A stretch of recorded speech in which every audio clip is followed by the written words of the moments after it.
ADN Podcast. ADN Podcast. Voces con contenido.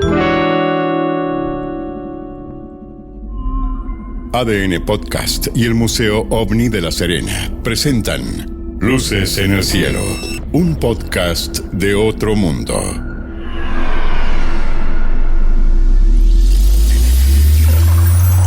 Capítulo 1. Caso Valdés. Es el incidente OVNI más importante ocurrido en Chile, pero también el más conocido de nuestro país a nivel internacional. El 25 de abril de 1977, un grupo de soldados del Ejército de Chile tiene una experiencia extraordinaria en la Pampa Yuscuma, en la comuna de Putre. Estos jóvenes conscriptos, acompañados por el cabo Armando Valdés Garrido, son testigos de la aparición de dos misteriosas luces. Lo más extraordinario de todo es que el cabo Valdés se mete, ingresa en esta luz y desaparece durante alrededor de 15 minutos. Minutos en los cuales los conscriptos comienzan a buscarlo y no lo encuentran, pero él reaparece. Y lo extraordinario de esta historia, y por qué se hace conocida a nivel mundial, porque el cabo Valdés, de acuerdo al relato de los testigos, reaparece con una barba crecida de 5 días y con su reloj adelantado en 5 días. Esta historia es la más extraordinaria ocurrida en Chile y que se ha investigado no solamente por parte de estudiosos de nuestro país, sino que a nivel internacional. Y en este capítulo en particular vamos a hablar con un periodista, escritor, y quien escribió el primer libro relacionado con este tema, con esta abducción del cabo Valdés. Me refiero a Juan Jorge Faúndez, periodista, como digo, escritor, y quien escribió el primer libro relacionado con este enigma del cabo Valdés. Don Juan Jorge Faúndez, bienvenido. Gracias por estar acá. ¿Cómo? Gracias a ti, Cristian. Sí. Después de tantos años, ¿qué es lo que se puede resumir de esta historia que yo contaba en resumen, ocurrida el 25 de abril de 77? Yo creo que se puede resumir con las palabras que dicen los conscriptos que pronunció el cabo Valdés cuando despertó de su estado de letargo. Ustedes nunca sabrán. Yo creo que eso resume el tema. Sí, hay que recordarle a nuestros amigos que están viendo este podcast y escuchando este podcast que el 25 de abril del 77 esta patrulla estaba apostada en una localidad de la comuna de Putre que se llama La Pampa Yuscuma. La Pampa Yuscuma, sí. Esta era una patrulla que estaba cuidando caballos que pertenecían al Ejército de Chile y también cuidando un polvorín que estaba en esa zona. Estos jóvenes eran 7 conscriptos. Ellos estaban haciendo un servicio militar, por lo cual eran muy jóvenes. Me imagino que de qué manera un periodista como usted logra tomar esta historia y convertirla también en este primer libro. ¿Cómo se logra tener el relato justamente de estos conscriptos y qué es lo que cuentan en esos primeros momentos? Claro, en primer lugar mi interés por los ovnis era de bastante tiempo. Entonces yo desde prácticamente joven y estudiante escuchaba el programa Conversando la Noche de Patricio Varela, ¿no? Incluso, no, pero eso fue después. Entonces con eso comencé a interesarme bastante con el tema y tenía recortes de diario, en fin, ¿no? Hasta que cuando se produjo el caso del cabo Valdés, ¿no? Fue tan extraordinario como caso, ¿no? Que yo dije, no, alguien tiene que escribir el primer libro sobre esto. Y siempre se escribe un libro, dije yo, acerca de algo. Y en ese tiempo estaba, en realidad, por la época en que se vivía, no no estaba trabajando formalmente como periodista, sino más freelance, en una radio, en fin. Y me puse a escribir el libro, me encerré en mi escritorio durante una semana, no salí de ahí. Fumaba en ese tiempo, ¿no? Fumaba mucho, tomaba café. Mis hijos, que tenía unos chiquititos todavía, pues golpeaban la puerta, yo ahí encerrado. Y después de la semana salió el libro, quedó. Y con ese libro me vine a Santiago, fui a una primera editorial que no me pescó, después fui a Editorial del Pacífico, le mostré el proyecto y le dije al gerente con el que hablé, que era don Valdés, era su apellido también, casualmente. Y le dije, mire, este es el libro que tiene que publicar ya, dije, porque hace un mes que ocurrió y es el libro de este caso. Finalmente el libro se publica 3 meses después de que ocurre la experiencia. O sea, esto en julio. Claro. La experiencia del Cabo Valdés ocurre en abril. Bueno, acá está el libro. Este es el libro, ahí se los muestro para que lo vean, ¿cierto? Ustedes nunca sabrán. Y esta frase es justamente la que dice el Cabo Valdés cuando regresa. Cuando ocurre este suceso, ¿cierto? Valdés al principio vuelve desorientado. Diciendo una serie de incoherencias, ¿cierto? No se le entendía muy bien lo que decía, pero en algún momento vuelve a la lucidez y dice esta frase. Pero que la dice todavía por lo que decían los soldados. Eso lo decía todavía como en estado de trance, así que fue cuando se desmayó. Eso, ustedes nunca sabrán quiénes somos ni de dónde venimos, pero regresaremos. Esa era la frase. Sí. Hay que decir que, por supuesto, estábamos en un momento, digamos, complicado, digamos, en limítrofe, digamos, con los países vecinos. Había una serie de cosas bien interesantes en materia política. Claro. ¿Cómo se logra introducirse en lo que es esta historia, poder conversar con los conscriptos, poder conversar con Valdés? ¿Cómo reacciona el ejército cuando una patrulla, en este caso de conscriptos, acompañado por este cabo, le dice al ejército que tuvieron una experiencia extraordinaria en el que observan estas luces y que además el cabo Valdés desaparece durante 15 minutos? ¿Cómo el ejército toma eso? El ejército primero declara una censura, ¿ya? El único caso en Chile parece que ha tenido censura. Claro, o sea, OVNI. Declara censura y que está casi un mes se produce la experiencia el 25 de abril y hasta 20 y tantos de mayo eso no trasciende porque había decretado una censura al gobierno. Y de pronto creo que fue el Canal 13 el primero que le autorizó una entrevista con el cabo Valdés. Pablo Norato, y de ahí se empezó a difundir la historia. Entonces, incluso una de mis hipótesis que trato en este otro libro, Ustedes nunca sabrán. Ahí lo voy a mostrar yo acá en la cámara. 46 ahí tengo una años cámara después. especial para mostrar los libros. Ah, ya. Ahí. 46 años. Este es el libro actualizado.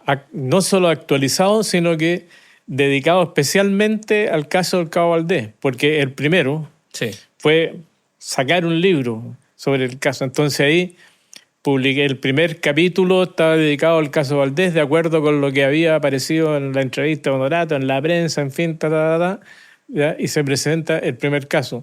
Y después hago una reflexión, como un ensayo acerca del tema OVNI en general. Y la conclusión que en ese tiempo llego es que, dado, ya estamos hablando del 77, ahora tenemos nubes de satélite alrededor, pero en ese tiempo también estábamos en Guerra Fría. Y en la Guerra Fría estaba la amenaza de que hubiera una guerra nuclear en cualquier momento si alguno de los dos contrincantes lanzaban cohetes, en fin, ¿no? Y entonces la reflexión mía era si no tuvieran identificados a los llamados ovnis, cualquier luz en el cielo, cualquier fuego, qué sé yo, que se mueva, podría ser confundido con un misil tanto de Estados Unidos como de la Unión Soviética y se desataría la guerra nuclear. Si esa no se ha desatado, es que tienen perfectamente identificado para detectar con sus aparatos especiales. Incluso ya había visión desde satélite hacia la Tierra con bastante exactitud, ¿no? Mucho, o sea, no tanto como ahora, pero muy exacta. Entonces, quiere decir que el tema lo conocen. Entonces, el tema OVNI o no existen o son prototipos de alguna cosa, pero que son conocidos por ambas potencias, es un fenómeno conocido. Esa fue una primera reflexión. Y lo segundo, a propósito de lo que tú decías, es que lo primero que yo pensaba es que estábamos en una situación, como dices, de peligro de guerra con Argentina y también estábamos en dictadura militar. Entonces, incluso ese libro pasó por la censura. Entonces, cuando el gerente editorial del Pacífico me dijo, ya me interesa el tema, llama al editor y le dice, al editor, no me acuerdo cómo se llamaba, desgraciadamente, lee el libro y si te parece, lo quiero mañana empezar a trabajar. Y al otro día nos reunimos y el editor dijo, perfecto, va el libro. Y entonces el señor Valdés, de la editorial del Pacífico, dice, bien, entonces ponlo a trabajar en la linotipia, en ese tiempo había linotipia, y manda ¿cómo se llama? El texto al Palacio Diego Portales, que es donde está el GAM ahora, que es donde funcionaba la censura. Y ahí pasó, no sé, una semana, dos, algo así, mientras el libro se estaba escribiendo acá, y llegó prácticamente sin censura. Creo que sacaron algunos párrafos, pero no relacionados con el caso Valdés, sino más bien con opiniones quizás acerca del contexto, ¿no? Y se publicó el libro en esas condiciones. Claro. Ahora, dentro de todos estos años, después de que usted hace este ejercicio, porque se habían escrito bien pocos libros en Chile sobre el tema OVNI, entonces este fue una experiencia bastante osada de escribir un libro sobre un caso OVNI. En el camino se han dicho muchas cosas con respecto al caso Valdés en particular. Primero, que pudo ser algún tipo de estrategia, digamos, del ejército para desviar la atención de otros sucesos que estaban ocurriendo en nuestro país. También se dijo por ahí que pudiera haber sido algún helicóptero que ellos vieron de tecnología de Estados Unidos principalmente, que se pudiera haber estado probando ahí. Ahora, considerando la cantidad de testigos que observaron el fenómeno, ¿puede ser que se hayan confundido con algo como eso? ¿Qué opina usted después de todos estos años en el que se ha analizado el fenómeno? Yo creo que, primero, yo trabajé en este libro dedicado expresamente al caso. Trabajé 1, 2, 3, 4, 5, 7 hipótesis acerca de lo que podría haber sido. Entonces tengo primero la hipótesis de operación psicológica. La operación psicológica está en los manuales militares de Estados Unidos, de Chile, en fin, y consiste en crear hechos que influyan en la mente, dice textualmente un manual de Estados Unidos, influir en la mente del adversario y en la mente de nuestras tropas y del público en general. O sea, la estrategia, el objetivo es crear una realidad ficticia en la mente de las personas. Entonces, dado el hecho de que había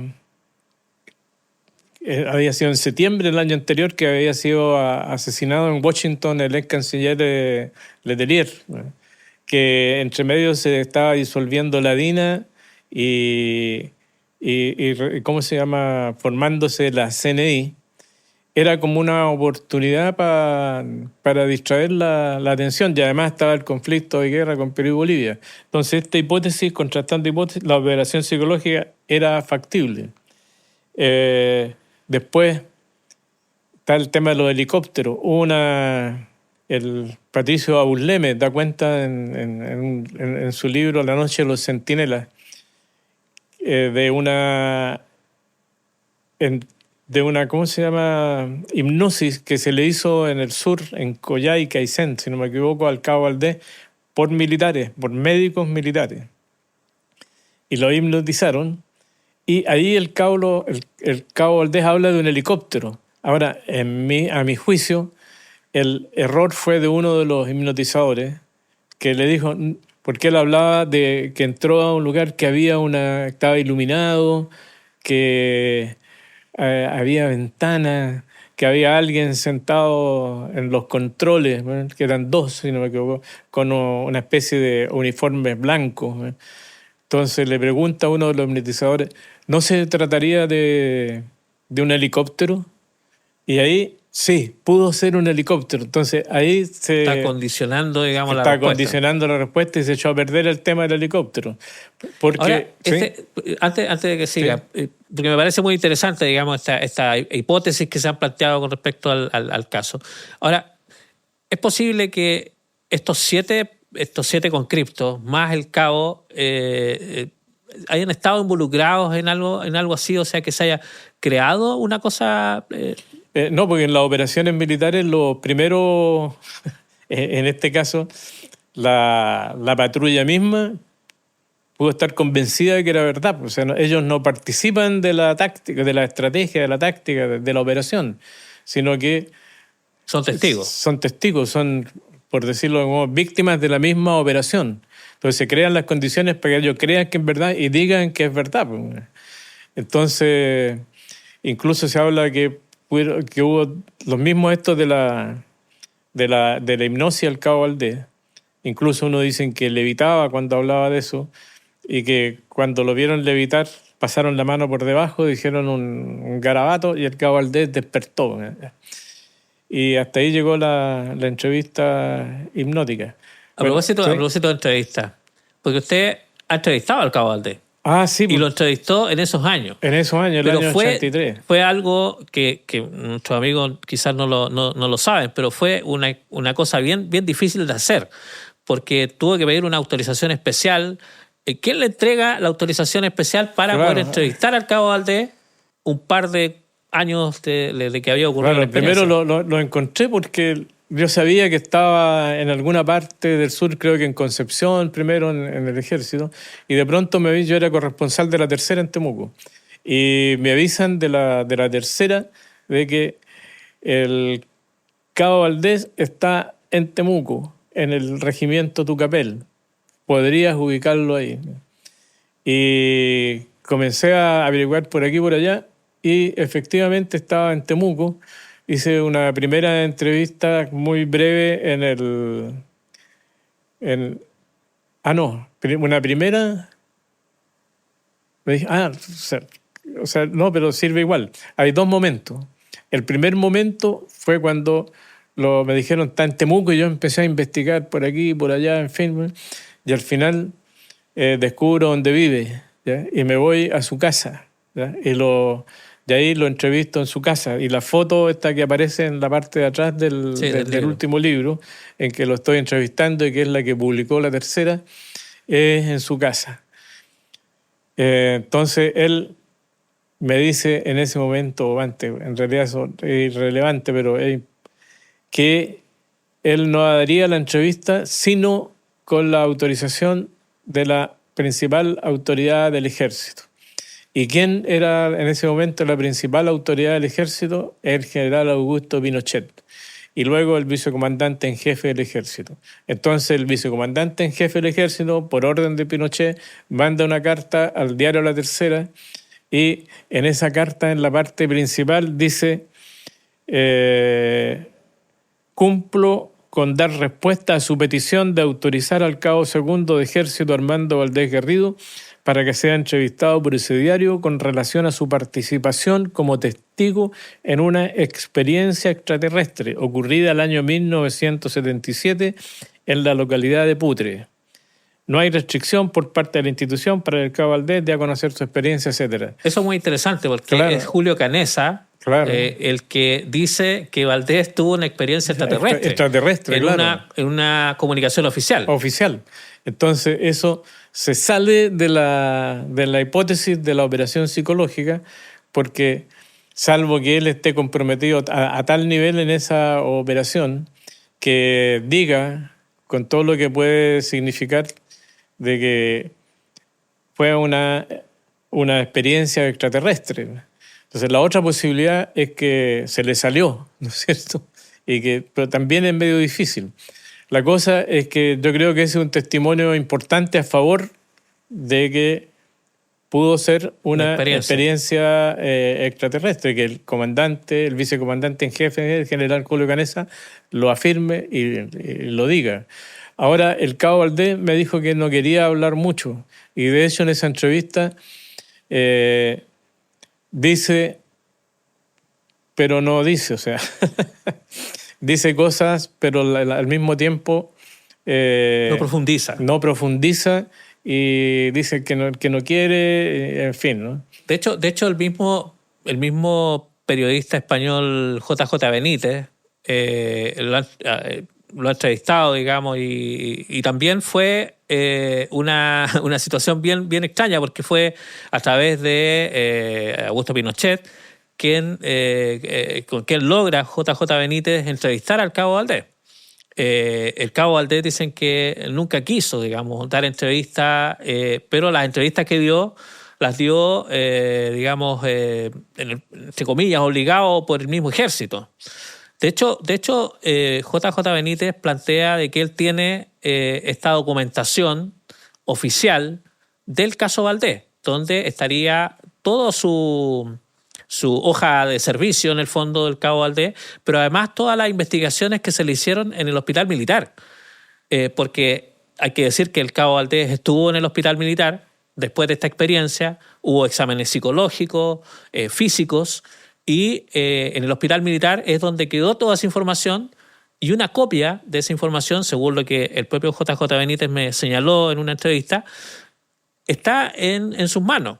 Está bien. Entonces, al final, Pinochet de alguna forma tiene algún rol, digamos, en esta historia, porque le entrega esta documentación a JJ Benítez. Que no la quiso publicar.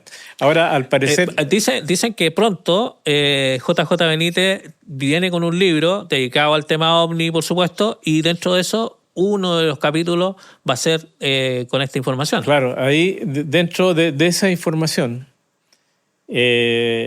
también conseguido esos documentos por Aburleme, y que cito acá en el libro, están los informes psiquiátricos. Psiquiátricos, sí. Claro. Entonces, en el ejército, según los informes psiquiátricos, se trataría, un psiquiatra uno dice vivencia oniroide. Él no estaba mintiendo, sino que creía que lo que estaba viendo, lo estaba viendo, pero que eso era una alucinación, no sé, ¿eh?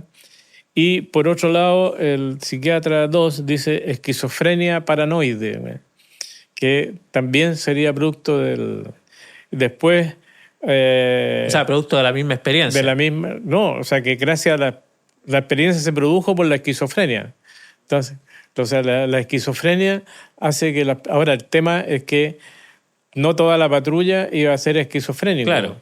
Entonces, y eso es un tema súper interesante, claro, de la patrulla también, porque ninguno de los conscriptos en todos estos años se ha desdicho de la experiencia. Claro. O sea, todos los conscriptos concuerdan en que ellos esa noche, esa madrugada, observan estas dos luces que aparecen frente al lugar donde ellos estaban. Concuerdan en que Valdés se mete en esta luz y desaparece. O sea, cada uno de ellos ha mantenido esa versión. Lo que pasó con los animales es algo que no se habla mucho, pero también en el libro justamente que publicó hace poco el cabo Valdés, habla justamente de estos animales, que cuando aparecen estas luces sobre el regimiento, estos caballos comienzan a agruparse en un rincón de las pesebreras, tratando de ocultarse de estas luces, tratando de o arrancar o protegerse. Claro. Pero también había un perro, el perro Guamachuco, que era el perro que tenían ellos en el regimiento, y que dicen que ese perro reaccionó de la manera más insólita también, escondiéndose en este lugar. Claro. Entonces, pasaron cosas interesantes también. No, que pasaron. Entonces, hasta habla, el psicólogo dice histeria colectiva también. Bueno, pero en fin, eso en cuanto a esa hipótesis. Ahora yo creo que una de las hipótesis por la que me juego un poco en el libro es la del agujero de gusano. ¿Ya? Porque muchas de las características que tiene la visión corresponden a cómo se describe un agujero de gusano, que consiste, por ejemplo, es como un óvalo que tiene en sus extremos luces rojas y adentro se van poniendo cada vez más violetas. Entonces, en el espectro electromagnético, el ultravioleta está asociado justamente con la experiencia relacionadas con la relatividad de Einstein, con la contracción del espacio, del tiempo, qué sé yo, todo eso, y que sería consistente con el tema de la barba y del reloj, ¿no? Así que yo creo que eso lo trato también en forma bien, en el libro, como una de las hipótesis desde el punto de vista de la física, bastante consistente, como lo dicen y lo que ven con lo que pasó. O sea, podría tratarse no de operación psicológica, sino realmente de una experiencia alienígena, como se dice, pero que se desconocía cómo era, pero describen, eso también es importante, que ellos no eran físicos, claro, ni conocían la física cuántica ni relativista, y describen lo que un físico podría decir, esto es un agujero de gusano, o sea, esto pasó, o sea, podría haber existido un viaje en el tiempo. Claro. Claro, y eso explicaría la barba. Eso explicaría la barba y toda esa explicación. Don Juan Jorge Faúndez, yo lo decía al inicio, ¿sí? Y mi punto de vista, pero me gustaría conocer su opinión. ¿Es este caso, el caso del Cabo Valdés, uno de los más importantes o el más importante ocurrido en nuestro país?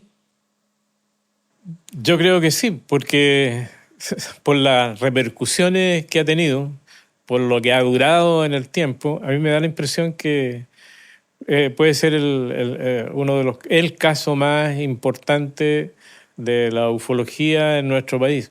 Porque no todos han trascendido las fronteras como lo ha trascendido y además que todavía esté planteando dudas y que sean actuales las hipótesis que se van creando y que pueda tener explicaciones desde ahora, si no podía tenerlas de ese momento, de esa época, en fin. Yo creo que sí, es uno de los casos más importantes del país. Se nos pasó volando el tiempo. Sí, demasiado. Pero quiero agradecerle, por supuesto, por haber estado acompañándonos en este espacio, un espacio que está dedicado justamente a hablar de estos temas. Y era importante tenerlo a usted porque, claro, el primer libro que se escribe, el primer intento por poner públicamente este caso lo hace usted con su libro, así que muchas gracias por acompañarnos en este espacio. Claro, y tengo otro que acaba de salir. Muéstralo ahí para que ahí la gente para que sepa, sí, otro libro vinculado también con el tema. No sé para qué lado lo muestro, para allá. Sí, eso. Ahí está, ahí lo estamos viendo. El regreso de Lilith. Mire. Claro, que esto habla de que el origen de Sapiens Sapiens, porque se le dice a los actuales humanos Sapiens Sapiens, pero su origen habría sido por una intervención de una civilización extraterrestre que creó lo que llaman la civilización del Cáliz, que fue una primera civilización dirigida por mujeres, en fin, etcétera. Excelente. Bueno, en algún momento vamos a tener que hablar de ese libro. Bueno, amigos, gracias por estar ahí, gracias por acompañarnos en este podcast Luces en el Cielo con ADN y en conjunto con el Museo OVNI de La Serena. Vamos a seguir, por supuesto, acompañándolos con nuevas historias, nuevas experiencias, porque ustedes saben que Chile es considerado a nivel mundial como un país con la mayor cantidad de avistamientos de ovnis del mundo.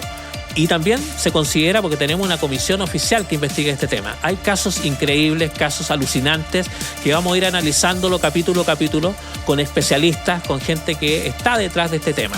Así que les invitamos a que nos sigan acompañando, y si ustedes quieren ver todos estos capítulos, van a estar disponibles, por supuesto, ahí en el sitio de ADN y también en el sitio del Museo OVNI de La Serena. Así que los esperamos con nuevos capítulos y con nuevas experiencias aquí en Luces en el Cielo. Luces en el Cielo es un podcast de ADN Podcast y el Museo OVNI de La Serena.